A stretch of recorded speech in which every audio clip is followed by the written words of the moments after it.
मेला घुमनी व्यक्ति आज भी आया है जो कल हमारे समाज को कहा था कि हम 12 बजे के बाद जगते हैं। आज वही व्यक्ति फिर आके इस घोसी की जनता को ललकार रहा है। आदरणीय दारा सिंह चौहान के चुनाव में हम सब ने स्वीकार किया था और स्वीकार करके इतनी बड़ी ताकत से हम लोगों ने उसको हराने का काम किया था।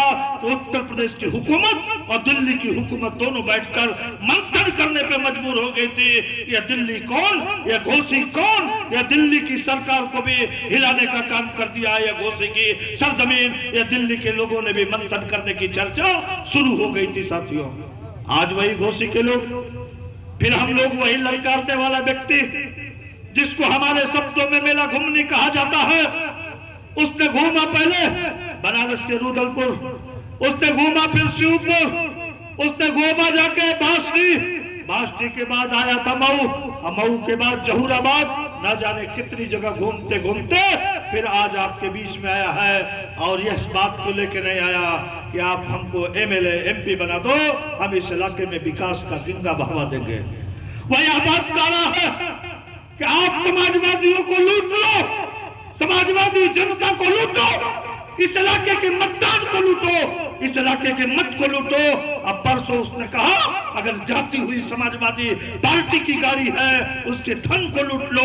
इस तरह के वातावरण का इस घोसी में पैदा कर रहा है। मैं जनपद के प्रशासन से आग्रह करना चाहता हूँ, इस तरह की भाषा बोलने के ऊपर आपको चुनाव आयोग को भी संज्ञान लेना चाहिए और जनपद के प्रशासन को भी संज्ञान लेना चाहिए।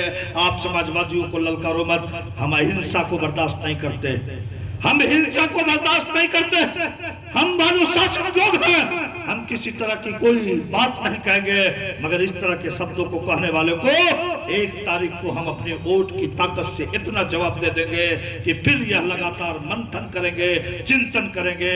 हार का कारण क्या था? हार का कारण वही होगा बक बक बक बक बक बक बक बक बक बक बक बक बक बक बक बक, यही आवाज जाएगी। अगर यह मन आप बना के चले जाओगे तो घोसी के भाइयों, हम लोगों ने भी इसको चुनौती को स्वीकार किया।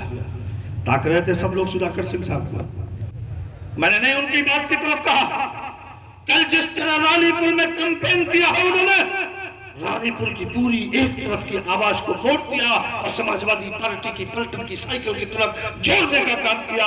आज भी सुबह से निकले थे, मैंने भेजा था, मैंने लगाया था और पूरे परदहा ब्लॉक के एक एक बस्ती को जाके उन्होंने जहां मैंने इंगित किया था वहीं जाके घूम के आ रहे हैं। लाने में लेट हुई है। हम सब लोगों ने चुनौती को स्वीकार किया है।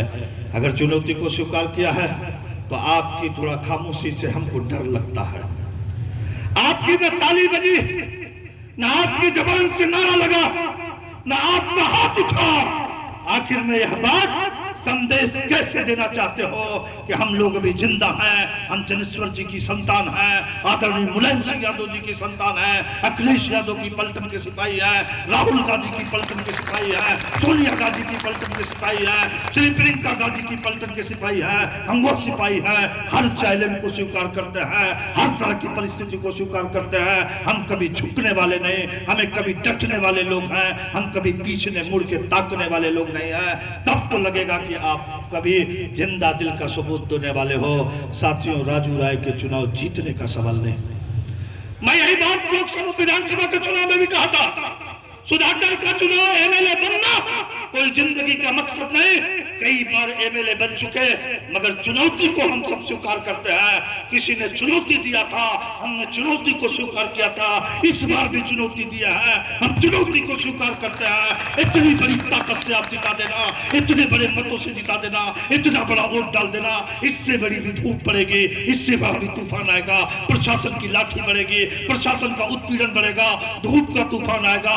मगर सब कुछ का मुकाबला करने का संकल्प लेके जाओ, असंकल्प लेके चले जाओगे तो दुनिया की कोई ताकत हमको हरा नहीं सकती है। जीत तो हमारी कदमों में है, आगे बढ़ने की जरूरत है। आओ साथियों, एक बार 1 तारीख के लिए संकल्प हो जाओ। मेरी तरफ से लगेगा